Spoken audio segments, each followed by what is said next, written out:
तो अब हम लोग चलते हैं। तुम लोगों ने हमारी बहुत सहायता की, सबका बहुत बहुत धन्यवाद। धन्यवाद तो हमें तुम लोगों से कहना चाहिए, क्योंकि आप लोगों ने हमारे गांव को बचाया है। आप लोग आज रात यहीं रुक सकते हैं और फिर सुबह होते ही यहाँ से निकल जाना। हाँ हाँ, सुबह आराम से चले जाना। हमें तुम्हारी सेवा करने का अवसर नहीं मिलेगा तो हमें बहुत दुख होगा। हाँ हाँ, हाँ, हाँ, रुक हाँ, जाओ, बिल्कुल, रुक जाओ, बिल्कुल, वरना बिल्कुल, हमें बुरा हाँ। लगेगा। कंचन, लगता है ये लोग तो हमें जाने नहीं देंगे, पर हमें तो महाशंख लेकर सन्यासी जी के पास जाना होगा। पिछले कुछ दिनों से हमने कई उतार चढ़ाव देखते हुए बड़ा परिश्रम करके महाशंख को प्राप्त किया है। अब विश्राम की आवश्यकता है।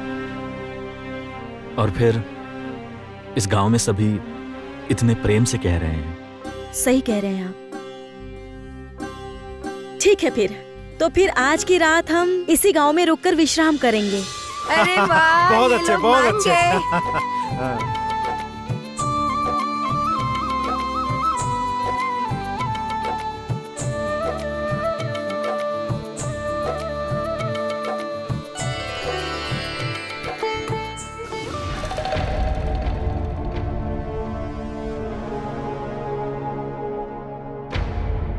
क्या मैं जान सकता हूं कि ये कमल का क्या विषय है, अर्थात जिसे पाने के लिए आप इस तरह से व्याकुल हो गई थी?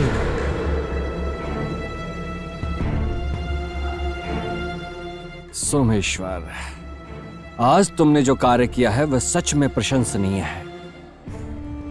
इसके लिए तुम उपहार के हकदार हो। बताओ तुम्हें क्या चाहिए? तुम जो चाहोगे तुम्हें वो मिलेगा, किंतु कोई प्रश्न करना स्वीकार्य नहीं है।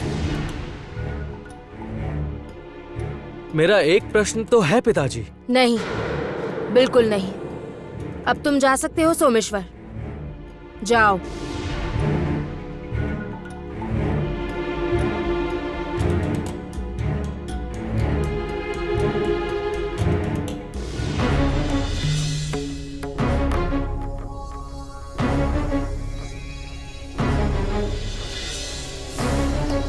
ऐसा क्या है बगीचे में कि बूढ़ी माँ ने मुझे तुरंत जाकर देखने को कहा? देखना होगा। आज मैं इन सब का अंत करके ही रहूंगी। देखती हूँ महाकमल को कामिनी के हाथों में देखकर महाराज क्या करते हैं। ये महाकमल मेरा है। मेरे इतने वर्षों की तपस्या का फल है ये महाकमल। अब कोई इसे मेरे हाथों से छीन नहीं सकता है मंत्री जी। ये महाकमल मेरा है।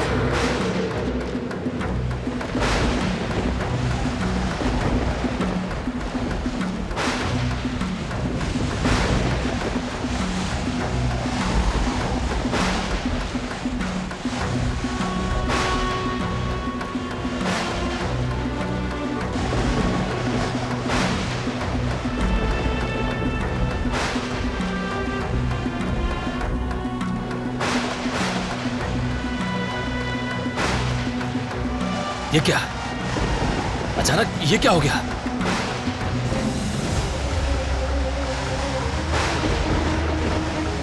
कौन है? कौन है वहां? मैं इस राज्य का महाराज कमलकर। मेरे महल का बगीचे में ये सब क्या हो रहा है?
क्या बात है, तुम उठकर क्यों आ गई?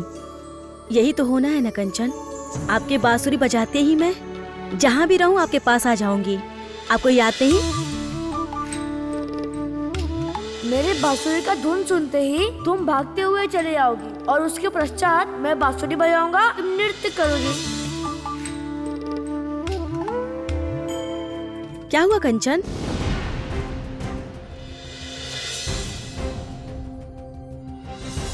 ज्योत्सना, मेरा हृदय बड़ा व्याकुल हो रहा है। अब लग रहा है महल न जाए तो ही अच्छा है। कई प्रश्नों के उत्तर जानने बाकी है। मैंने तुम दोनों के बचपन में सबसे कहा था, तुम दोनों साथ रहोगे तो कोई भी चीज तुम लोगों के रास्ते में बाधा उत्पन्न नहीं कर सकेगी। मेरे और ज्योत्सना के संबंध में ऐसी बात आपने बचपन में सबसे कही थी? मतलब कई प्रश्नों के उत्तर देने होंगे, महल में जाकर सबका सामना करना होगा।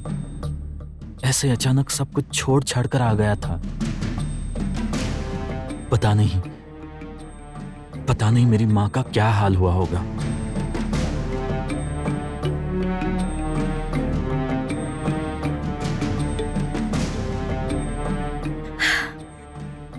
अरे वाह, अरे वाह, आप तो स्वयं ही चाहते थे कि आज रात हम यही विश्राम करेंगे और अब स्वयं ही व्याकुल होकर बैठे हैं। अच्छा कंचन, एक रात की ही तो बात है, कल सारा सत्य सबके सामने आ जाएगा। देखिएगा देखिएगा, सब ठीक हो जाएगा।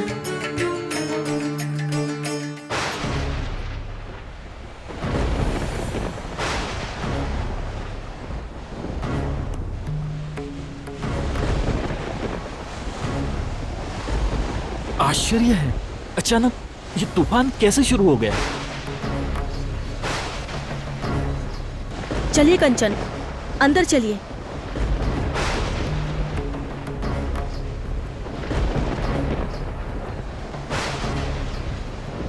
अचानक आया हुआ तूफान किसी नए संकट का संकेत तो नहीं है? नहीं नहीं, हम महाराज के सामने बिल्कुल भी पकड़े नहीं जा सकते। ऐसा नहीं हो सकता। नहीं, ऐसा नहीं।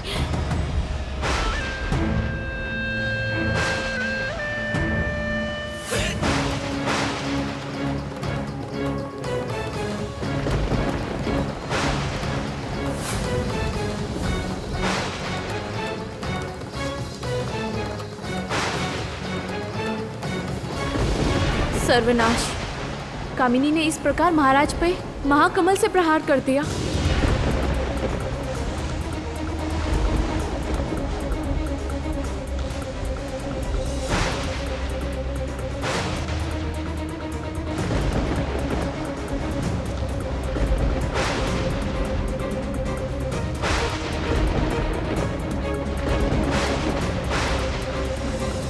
हे भगवान, इस बार भी कामिनी को रंगे हाथों पकड़वाने का अवसर हाथों से चला गया।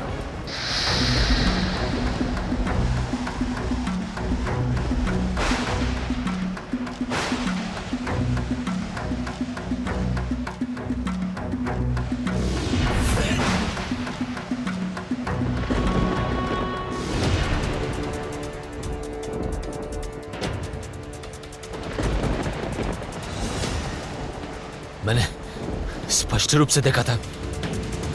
मैंने देखा था कि जिसने मुझ पर प्रहार किया उसके हाथों में महाकमल था। किंतु ये महाकमल का प्रयोग किया किसने और कैसे किया उसका उपयोग?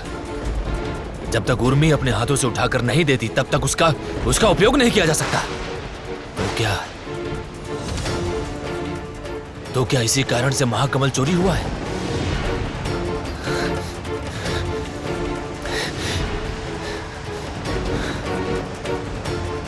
नहीं, बूढ़ी माँ ने मुझसे सब सच कहा था, बिल्कुल सच।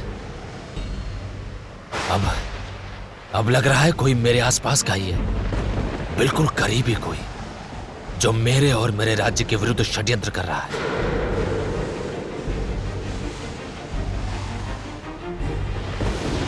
चाहे कोई भी क्यों ना हो, चाहे कोई भी क्यों ना हो, उसे मैं बिल्कुल भी नहीं छोड़ूंगा, बिल्कुल भी नहीं।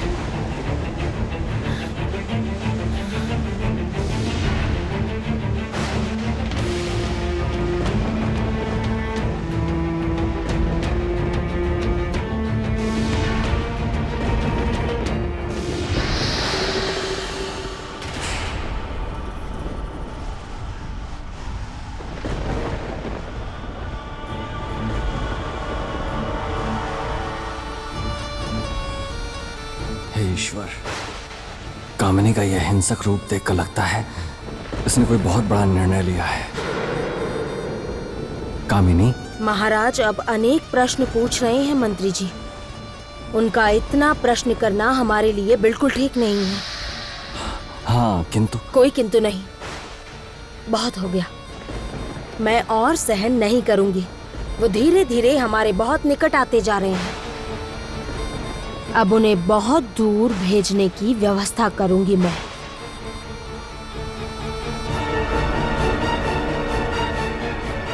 कामिनी, कामिनी, वास्तव में क्या करना चाहती हो बताओ मुझे। ऐसा कुछ करूंगी जिससे कल सुबह का सूर्योदय वो देख नहीं पाएंगे।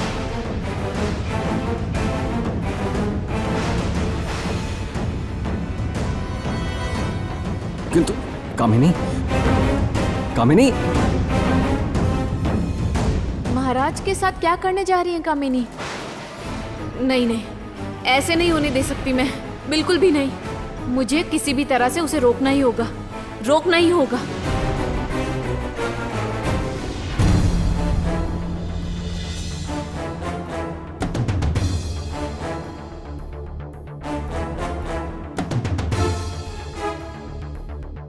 नहीं महाराज, जब तक पता मैं नहीं लगा लेता इसके पीछे किसका हाथ है, मेरे लिए शांत होना संभव नहीं है। और एक बार यदि मुझे पता चल गया तो मैं उसे छोड़ूंगा नहीं, मैं उसे छोड़ूंगा नहीं। क्षमा कीजिए महाराज, एक ही दिन में पत्नी, संतान, अपना सब कुछ खोकर मेरी अब किसी चीज में रुचि नहीं रही। मैं यह राज्य छोड़कर बहुत दूर जा रहा हूं। महल के भीतर बड़ी बर्बरता से सेनापति की पत्नी और सेनापति की पुत्री की हत्या की गई है। सेनापति को भी रास्ते से हटा दिया गया।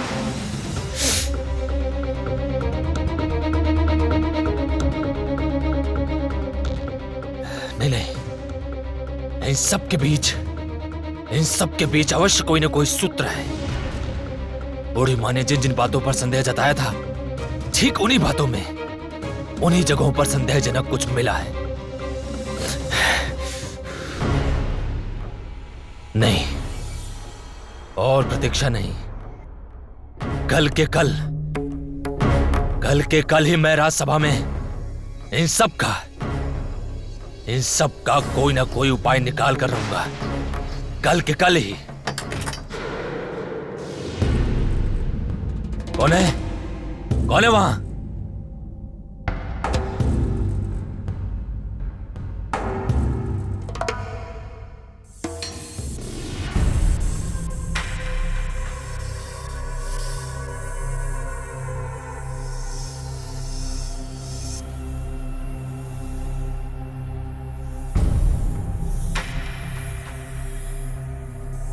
आश्चर्य है,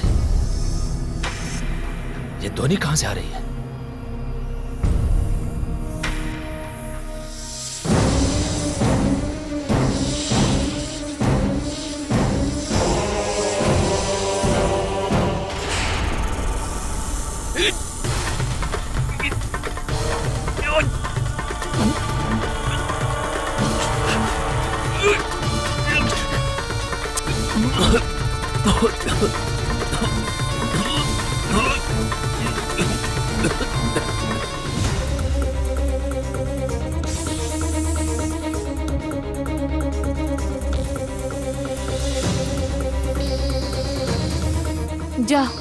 जाओ तुम दोनों, जाकर कामिनी को रोको।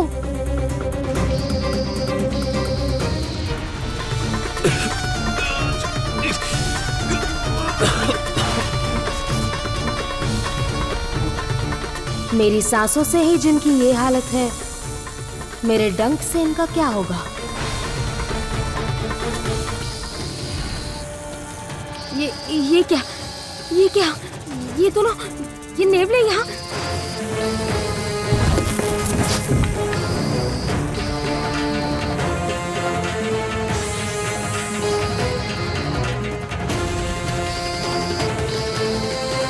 नहीं नहीं नहीं, यहाँ एक क्षण के लिए भी रुकी तो संकट में फंस जाऊंगी।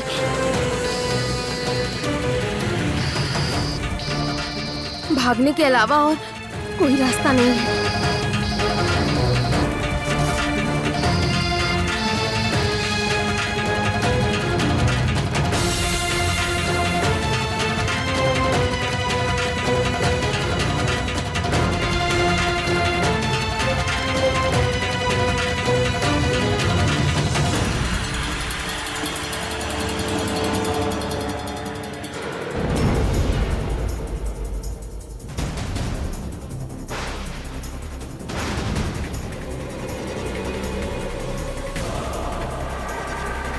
महाराज, महाराज!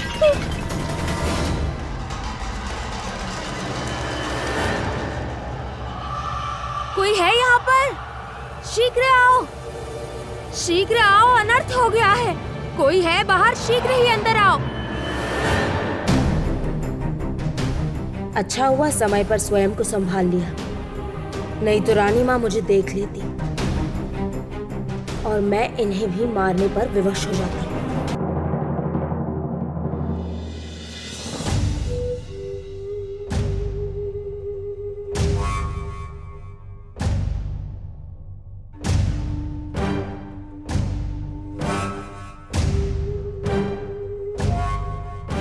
क्या लगता है वैद्यराज जी? हालत सही नहीं लग रही है महामंत्री जी। यह कोई साधारण विष नहीं है। मेरी धारणा है किसी अत्यंत ही विषैली वस्तु के संपर्क में आए हैं महाराज। किंतु ऐसा कौन सा विषैला प्राणी है जिसके कारण महाराज की ऐसी अवस्था हो गई? आपको कुछ समझ आ रहा है? सही बात है कामिनी, तुम तो सच में बहुत ही विषैली हो। महाराज के शरीर पर काटने का कोई निशान नहीं है, और काटने के निशान के बगैर वो प्राणी कौन सा था ये बताना संभव नहीं है। हाँ, पर क्या? महाराज की नाड़ियां बड़ी शीघ्र गिर रही हैं। हमें शीघ्र ही निर्णय लेना होगा।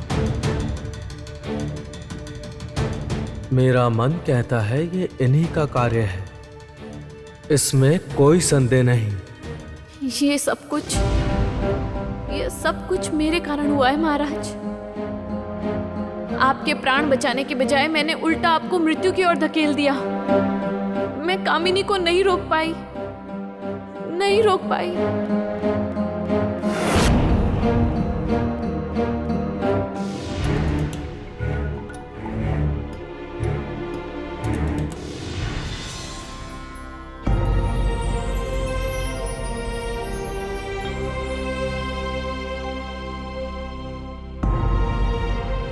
खुश रहो। आओ, मैं तुम दोनों की ही प्रतीक्षा कर रहा था।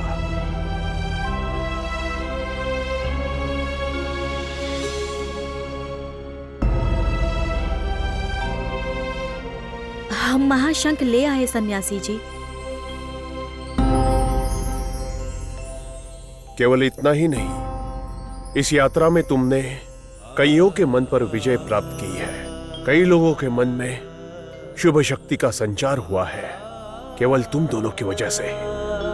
सार्थक हुई है तुम दोनों की यात्रा, क्योंकि तुम दोनों एक साथ मिलकर यह महाशंख लेकर आए हो। लेकिन अब हमें क्या करना है सन्यासी महोदय? आपने तो कहा था महाशंख ले आने के बाद मुझे मेरे सारे प्रश्नों का उत्तर मिल जाएगा। हाँ सन्यासी जी। तुम्हें तुम्हारे सारे प्रश्नों के उत्तर मिलेंगे, किंतु मुझसे नहीं।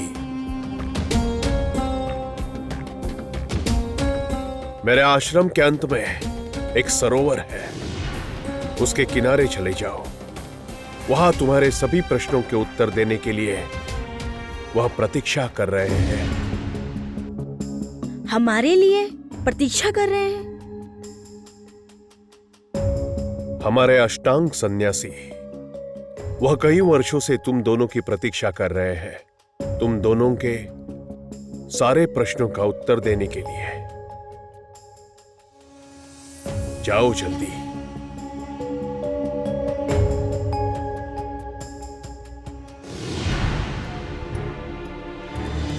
हमें किसी भी मूल्य पर महाराज को स्वस्थ करना ही होगा।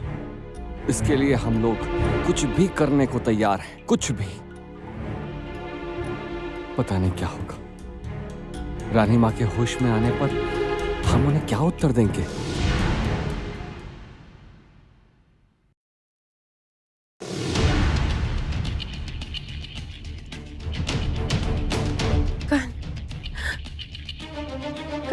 कंचन,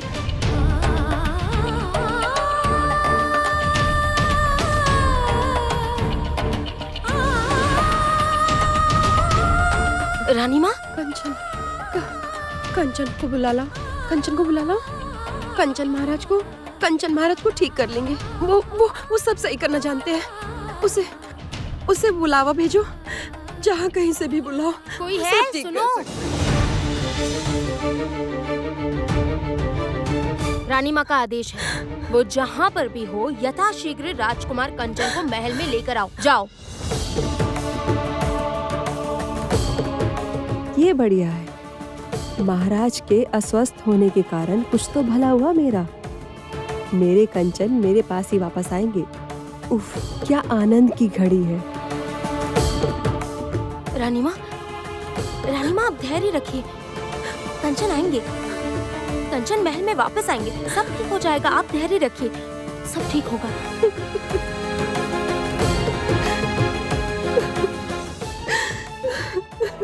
इतने दिनों में अगर ज्योत्सना ने कंचन से सब कह दिया होगा तो फिर तो कंचन मेरे लिए संकट बन जाएगा। नहीं, ये मैं होने नहीं दूंगी। आवश्यक हुआ तो जैसे उनके पिता को पद से हटाया है, उन्हें भी अपने पद से हटाना ही होगा।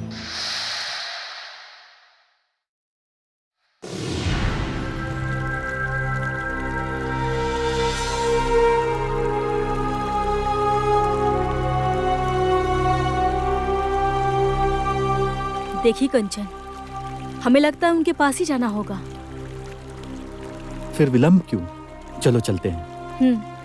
रुको।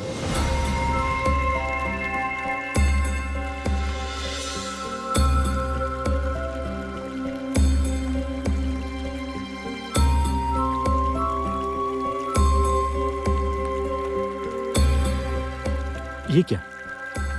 आप सब यहाँ अभी? हम लोग आपको लेने आए हैं राजकुमार। अभी नहीं, अभी मैं एक महत्वपूर्ण कार्य करने जा रहा हूँ। कार्य पूरा होते ही मैं लौट आऊंगा। आप लोग जाकर महाराज को ये बता दो। मुझे लगता है आपको उनकी बात सुननी चाहिए, इसीलिए उन्हें अपने साथ यहाँ लेकर आया हूँ। महाराज बहुत अस्वस्थ है राजकुमार। वैद्य महाशय भी कुछ नहीं कर पा रहे हैं। रानी माँ ने आपको बुलवाया है महल में। क्या कह रहे हो आप लोग? क्या हुआ पिताजी को? क्या हुआ? ऐसे चुप क्यों हो? क्या हुआ पिताजी को? कंचन, आप जाइए, महल में आपकी आवश्यकता है। मैं यहाँ सब संभाल लूंगी, आप जाइए। ज्योत्सना, चलो।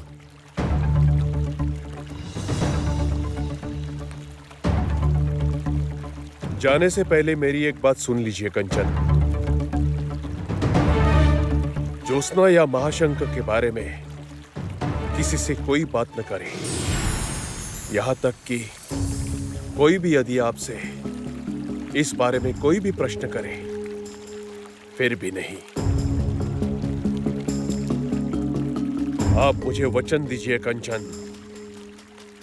मैं वचन देता हूं।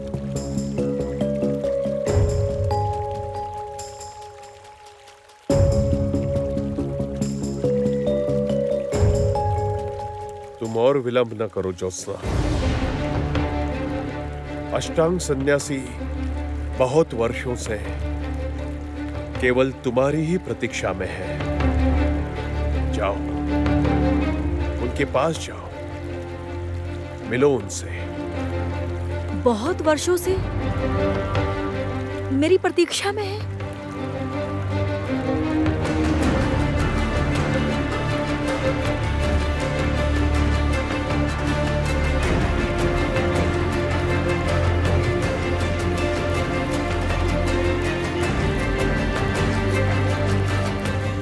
सन्यासी महाराज,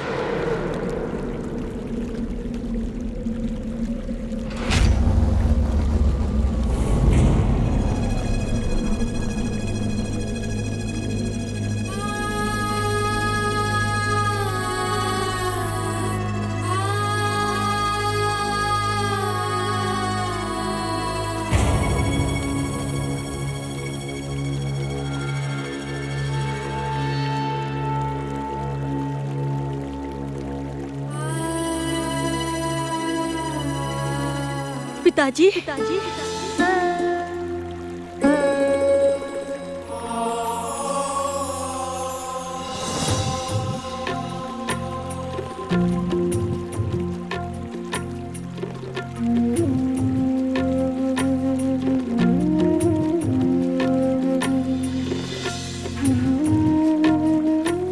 पिताजी,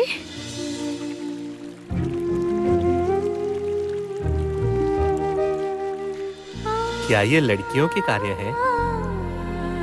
नहीं नहीं, वो सब मुझे कुछ नहीं सुनना। आपको मुझे तीरंदाजी सिखानी ही होगी। अच्छा बाबा, अच्छा।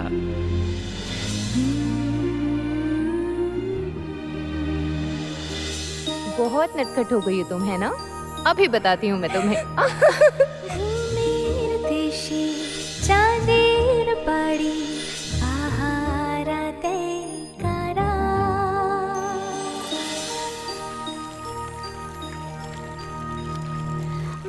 उर्मी, पुत्री उर्मी,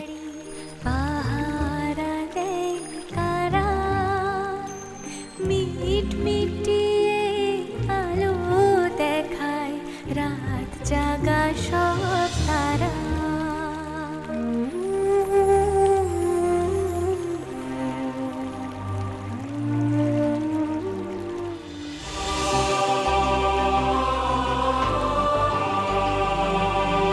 पिताजी, ये सब कैसे हुआ? आप यहाँ इनके बीच? मुझे तो कुछ समझ में नहीं आ रहा है। मैंने तो सुना था कामिनी ने आपको भी। ठीक सुना था। कामिनी ने मुझे भी मार डालना चाहा था जब मैंने उन्हें पद्म मंदिर में पकड़ लिया था। महाकमल मेरे हाथ क्यों नहीं आया? मिलेगा भी नहीं। वो कमल तुम पाओगे भी नहीं कामिनी।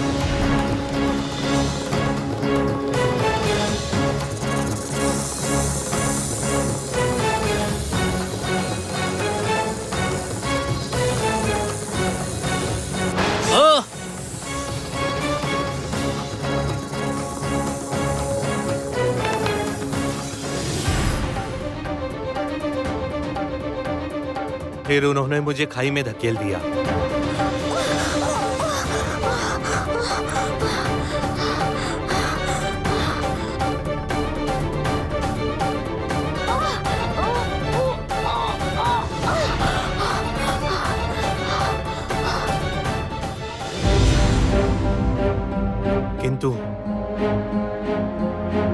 किंतु मैं भाग्यशाली था, बच गया। मेरी प्राण रक्षा करने वाले हैं ये सप्त ऋषि। मैं खाई में गिरा अवश्य था, लेकिन तब तक मैं जीवित था।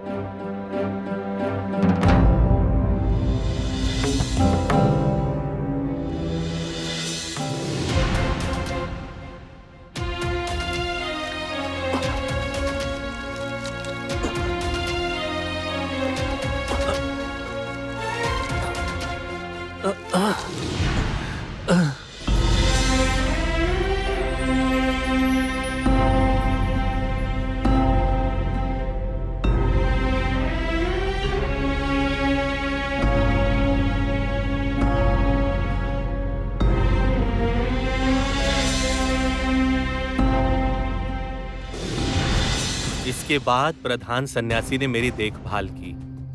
उनकी औषधियों से मैं स्वस्थ हुआ।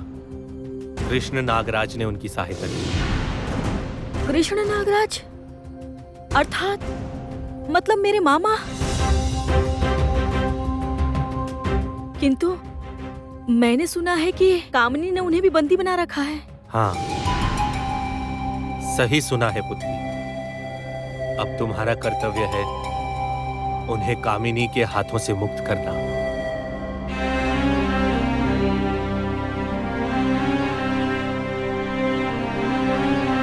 लेकिन पिताजी, क्या आपको इतने वर्षों में मेरी एक बार भी याद नहीं आई? आप एक बार कोशिश तो करते मुझसे मिलने के लिए पिताजी। हाँ,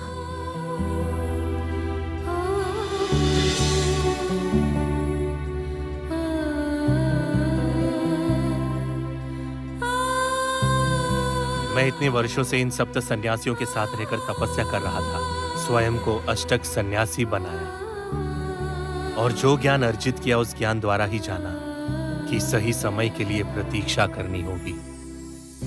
और अब आया है वो सही समय। ऐसा है क्या पिताजी? तुम्हें महाकमल का रक्षक बनाया गया था क्योंकि तुम कोई साधारण कन्या नहीं हो। कामिनी की अशुभ शक्ति को परास्त करने में एकमात्र तुम ही सक्षम हो, इस जगत को अंधकार से मुक्त करने में। किंतु पिताजी, वो मुझसे महाकमल छीनकर कामिनी और अधिक शक्तिशाली हो गई है। जानता हूं, और उसी शक्ति को चुनौती देने के लिए ही तो तुम्हें महाशंख लाने को कहा गया था।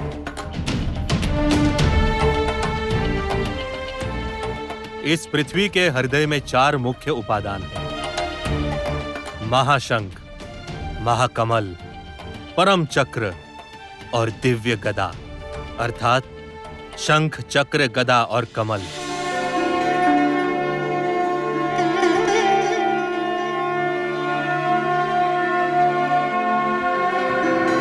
विष्णु देव के हाथों में ये चारों अस्त्र शोभित हैं, जिन्हें इस संसार के आरंभ में 4 दिशाओं में छुपाया गया था ताकि ये अपने योग्य रक्षक के हाथ आए और जगत कल्याण में उपयोगी हो। यदि ये शक्ति किसी योग्य मनुष्य के हाथ आए तो जिस प्रकार जगत का कल्याण होगा, उसी प्रकार यदि किसी दुष्ट मनुष्य के हाथ लग जाए तो इस जगत के सर्वनाश को निमंत्रण देगा।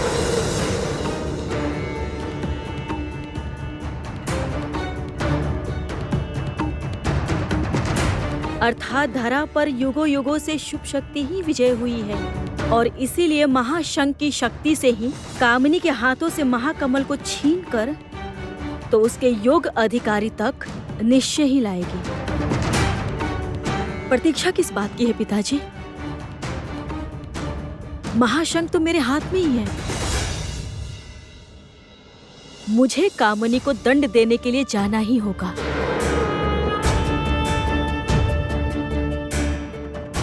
चलती हूँ। रुको।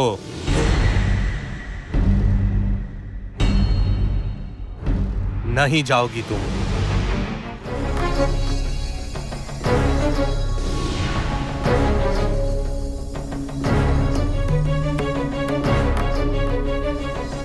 आप आ गए, आप आ गए कंचन।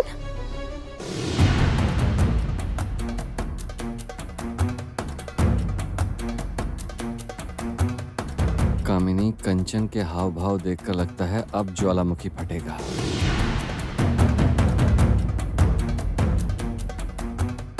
तुम्हें क्या लगता है ज्योत्सना ने कंचन को हमारे बारे में सब बता दिया होगा?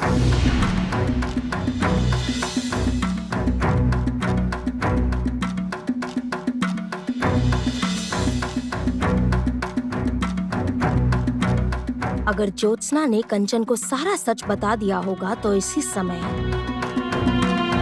कंचन की अवस्था भी उसके पिता जैसी ही हो जाएगी। जैसी प्रभु की इच्छा है। आप लोगों ने ये किया कैसे? मुझे आप लोगों से ये आशा नहीं थी। सुनिए सुनिए सुनिए कंचन, आप ये गलत कर रहे हैं कंचन। आपको जो बताया गया है वो बिल्कुल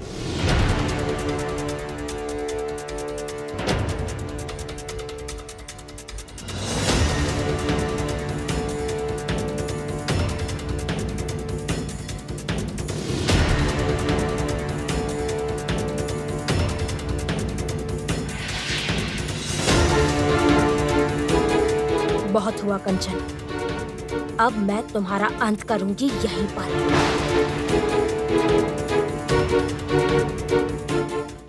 क्रोधित ना हो कंचन। आप मेरे माता पिता से किस प्रकार बात कर रहे हैं? बताता हूँ। मैंने इन लोगों पर विश्वास किया था। मैंने सोचा था कि मेरी अनुपस्थिति में ये लोग मेरे पिता का ख्याल रखेंगे, किंतु इसके बावजूद ये सब कैसे हो गया? आप इसलिए हमारे ऊपर क्रोधित हैं? हाँ, मैं क्रोधित हूं, क्योंकि मैं सोचता था आप जैसे करीबी उनका अच्छे से ध्यान रखेंगे, किंतु आप लोगों के रहते हुए मेरे पिता की अवस्था हुई कैसे? कैसे समझाऊं आपको कंचन कि आपके पिता की ये अवस्था हमारे कारण ही हुई है। लगता है कंचन को कुछ भी नहीं पता है।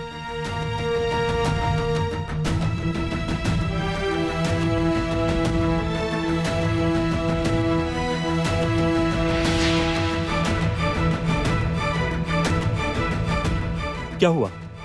कहिए, उत्तर दीजिए। चुप रहने से क्या होगा?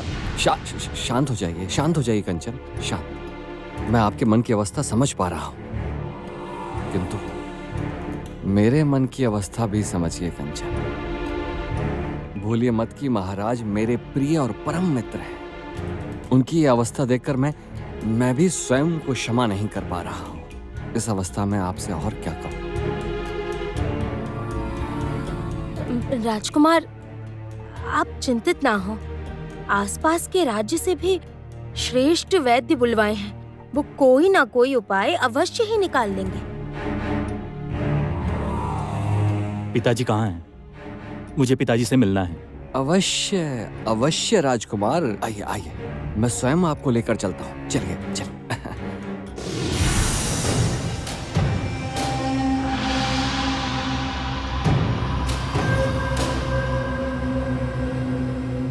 ज्योत्सना सब कुछ जानती है, फिर भी उसने कंचन को कुछ नहीं बताया। क्यों? कंचन अकेले ही क्यों लौटा है? ज्योत्सना कहाँ है? क्यों पिताजी, आप मुझे क्यों रोक रहे हैं? रोक रहा हूँ क्योंकि अभी तक सही समय नहीं आया है। सही समय नहीं आया है?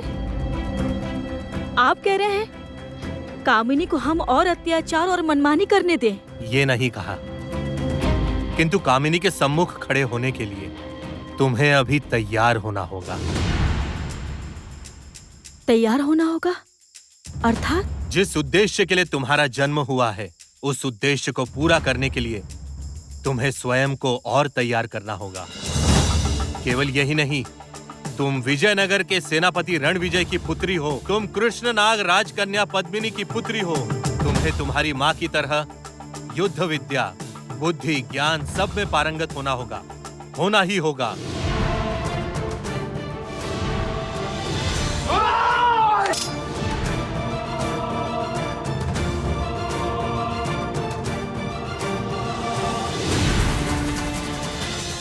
तुम्हारे पिता ठीक कह रहे हैं ज्योत्सना।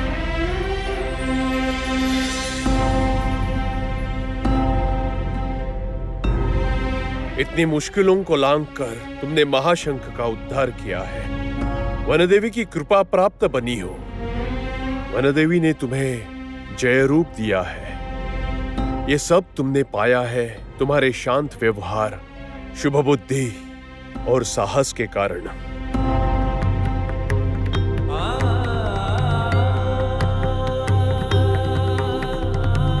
अब तुम्हें तुम्हारे इन्हीं गुणों में और निखार लेना होगा, ताकि इसके बाद जब तुम महाशंख हाथ में लेकर कामिनी के सामने जाओ, तब वो तुम्हारे सम्मुख टिक न पाए।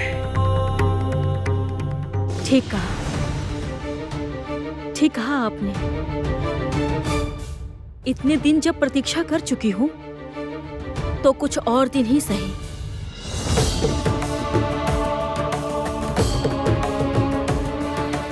मुझे क्या करना होगा बताइए पिताजी। ठीक है, फिर आज से ही हम तुम्हारी शिक्षा आरंभ करते हैं। जिस दिन तुम योग्य योद्धा बनकर कामिनी के सम्मुख आओगी, उस दिन से तुम्हारा युद्ध आरंभ होगा। तुम्हारी मां की मृत्यु, तुम पर हुए अत्याचार, सारे प्रतिशोध तुम्हें लेने होंगे।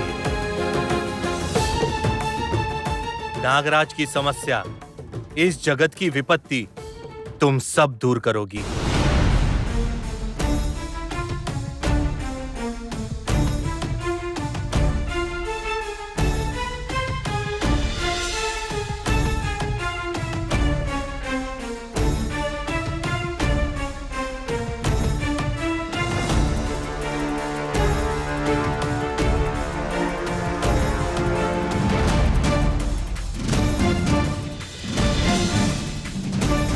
विजय हो पुत्री।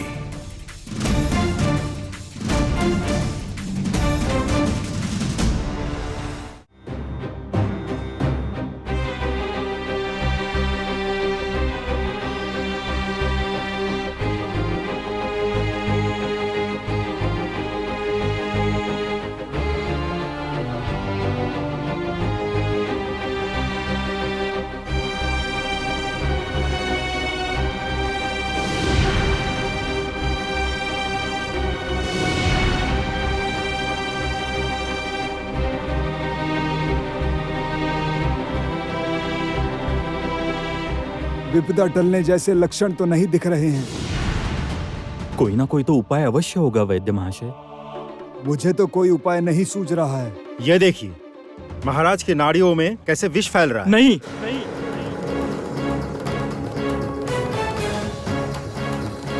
मेरे होते पिताजी को कुछ नहीं हो सकता। मैं पिताजी को कुछ नहीं होने दूंगा, चाहे जो भी करना पड़े वो करूंगा, किंतु मैं मेरे पिताजी को स्वस्थ करूंगा। माँ, आप बिल्कुल चिंता मत कीजिए। मैं हूं ना, मैं सब ठीक कर दूंगा, चाहे जितने भी दिन लगे, जितना भी धन लगे, किंतु मैं अपने पिताजी को स्वस्थ करके रहूंगा। कंचन, कंचन,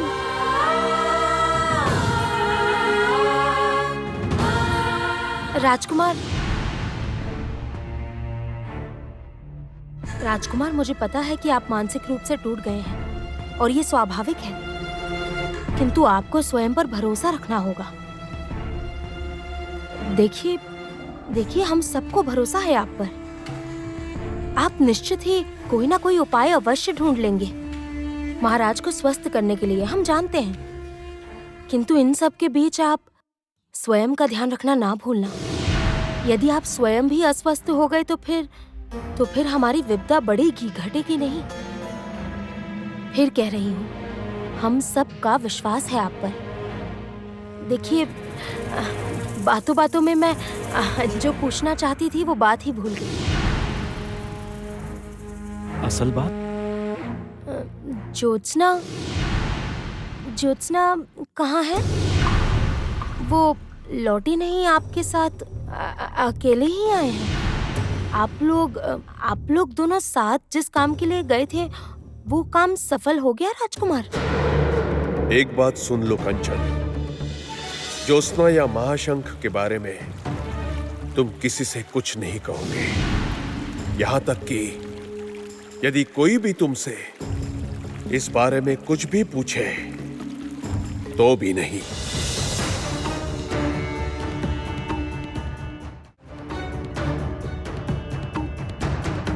राजकुमार, चुप क्यों हैं आप? इस समय मेरे पिताजी का स्वास्थ्य मेरे लिए महत्वपूर्ण है और बाकी कुछ भी महत्वपूर्ण नहीं। इसलिए इस विषय के अलावा किसी और विषय पर सोचना या कहना भी मुझे उचित नहीं लगता। पहले पिताजी को स्वस्थ होने दो, कदाचित उसके बाद दूसरे विषय पर ध्यान दूंगा।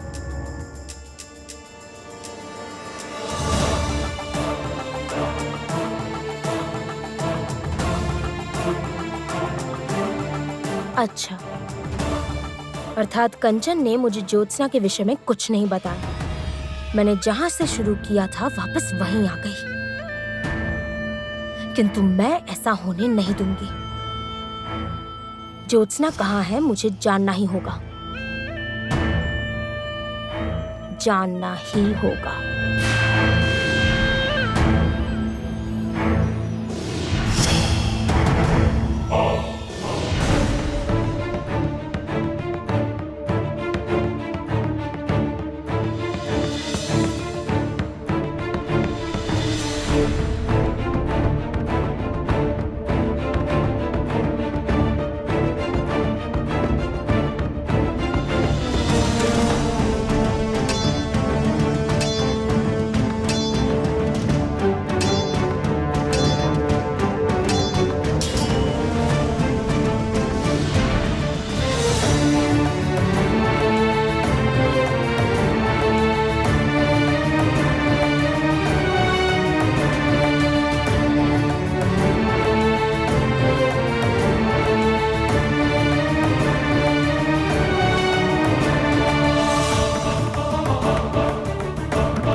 ये कौन है?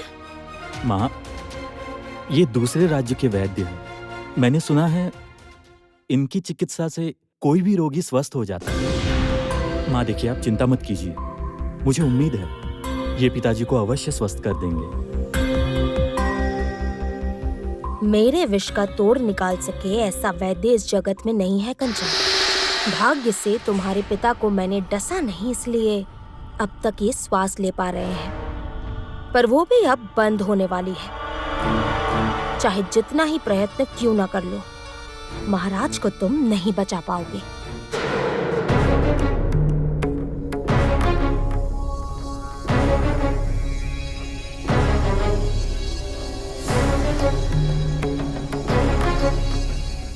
देखिए, इस विष का तोड़ निकालना असंभव है। महाराज की अवस्था बिल्कुल अच्छी नहीं है। आप लोग प्रस्तुत रहिएगा। आज दोपहर तक का ही समय है, परंतु इसके बाद इन्हें बचा पाना संभव नहीं है।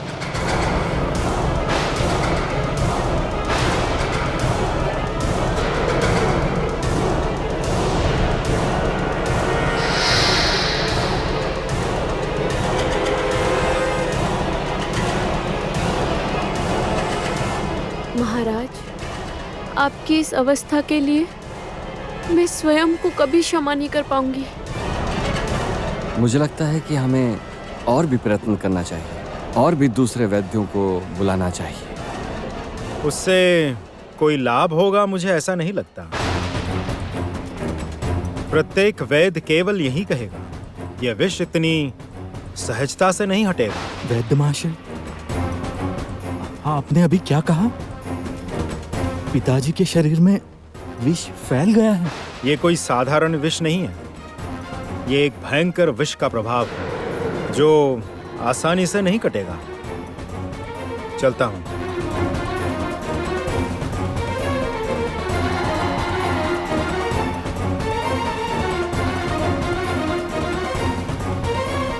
किंतु शंख की सबसे बड़ी शक्ति है इसकी ध्वनि। किसी भी अशुभ शक्ति को कुछ देर के लिए शक्तिहीन कर देता है और किसी भी प्रकार के विष को काट सकता है ये शंख।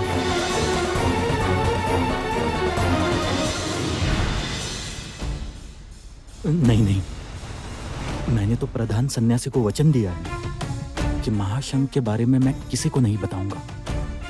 किंतु इस परिस्थिति में मुझे क्या करना चाहिए? क्या मैं अपना दिया हुआ वचन निभाऊं या फिर अपने पिता के प्राण बचाने का भरपूर प्रयत्न कर स्वयं को योग्य संतान प्रमाणित करूं? क्या करूं मैं अब? क्या करूं? ज्योत्सना, कहाँ हो तुम? विष की बात सुनकर कंचन अचानक से ऐसे उत्तेजित क्यों हो उठा? नहीं, मुझे किसी भी मूल्य पर पिताजी को बचाना होगा। इसके लिए यदि महाशंख का सहारा लेना भी पड़े तो मैं लूंगा। ज्योत्सना के पास चला जाता हूँ।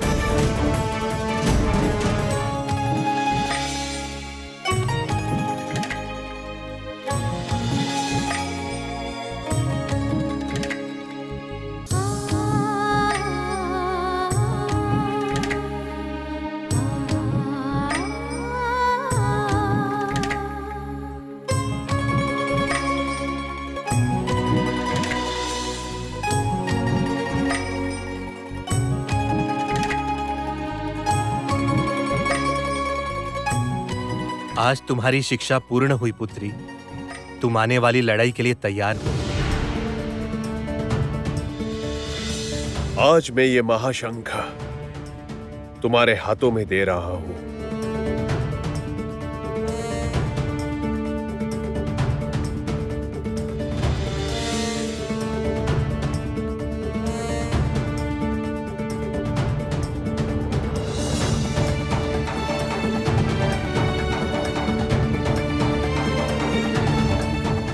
मैं आ रही हूँ कामिनी, विजयनगर में वापस आ रही हूँ तुम्हारे लिए इस महाशंख की शक्ति से मैं तुम्हें परास्त करूंगी। तुम्हारे बुरे कर्मों का दंड मैं तुम्हें देकर ही रहूंगी। किंतु विजयनगर को तो अभी शोक की छाया ने घेर रखा है। महाराज की शारीरिक अवस्था ऐसी जगह पहुंच गई है कि उन्हें अब बचा पाना संभव नहीं है। ये आप क्या कह रहे हैं गुरुजी? मैं सत्य कह रहा हूं ज्योत्सना। मुझे सूचना मिली है कि महाराज के शरीर में किसी एक भयंकर विष का प्रभाव पड़ा है। मेरा मन कहता है ये भयानक विष कामिनी के अलावा और किसी का नहीं हो सकता। हे भगवान, इन सब के मध्य कंचन के मन की दशा कैसे होगी? पिताजी, ये सत्य है ना? प्रतिशोध से पहले होती है मानवता। तुम सही कह रही हो पुत्री। मैं यदि इस महाशंख से पहले महाराज के प्राण बचा पाऊं, तभी इस शंख का उद्देश्य सफल होगा। कदाचित उसके बाद कामिनी को दंड देने के बारे में मैं सोचूंगी। ये तो बहुत अच्छा प्रस्ताव है। आज तुमने सिद्ध कर दिया कि तुम्हारी शिक्षा संपूर्ण हुई है पुत्री। केवल शक्ति में नहीं, बुद्धि और विचारों में भी तुम सशक्त हो गई हो। जाओ उर्मी, जाओ और अपने उद्देश्य में सफल हो। मैं आ रही हूँ कंचन, मैं आ रही हूँ।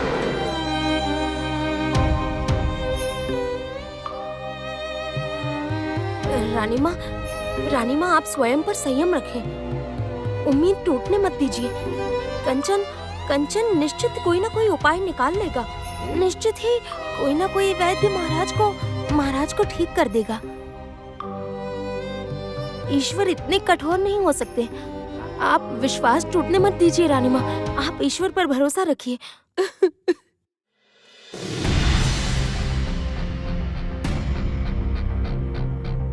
क्या हुआ? बाहर प्राचार्य नगरी से वैद्य आचार्य की पुत्री आई हुई है और मिलना चाहती है। अंदर आना चाहती है मतलब? वो महाराज के अस्वस्थ होने के समाचार को सुनकर यहाँ आई है। वो महाराज को देखना चाहती है। वो कह रही है वो महाराज को ठीक कर सकती है। जो आई है वो महाराज को ठीक कर देगी? इतने बड़े बड़े वैद्य ने भी आकर महाराज को देखा और उनकी चिकित्सा नहीं कर पाए, तो प्राचार्य नगर की एक वैद्य कन्या महाराज को स्वस्थ कर देगी भला? समय नष्ट मत करो। अभी यहाँ किसी की भी मानसिक अवस्था ठीक नहीं है। जाओ, जाने के लिए कहो उससे। रुको,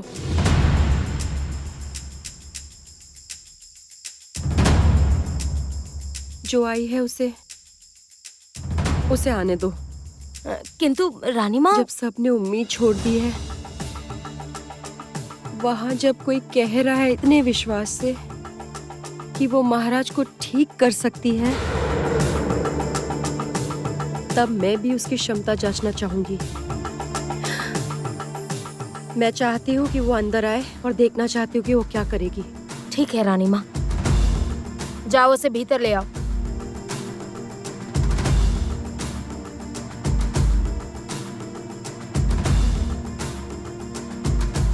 कौन है वो कन्या जिसका इतना साहस कि महाराज की अवस्था जानकर भी उनकी चिकित्सा करना चाहती है?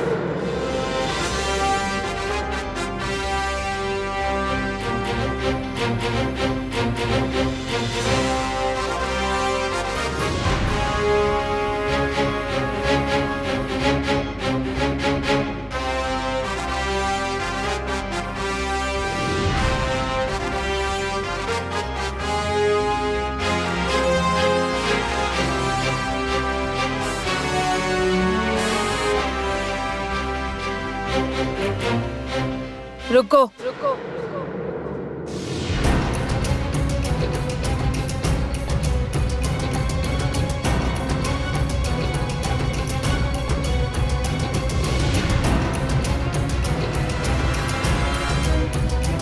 कौन हो तुम?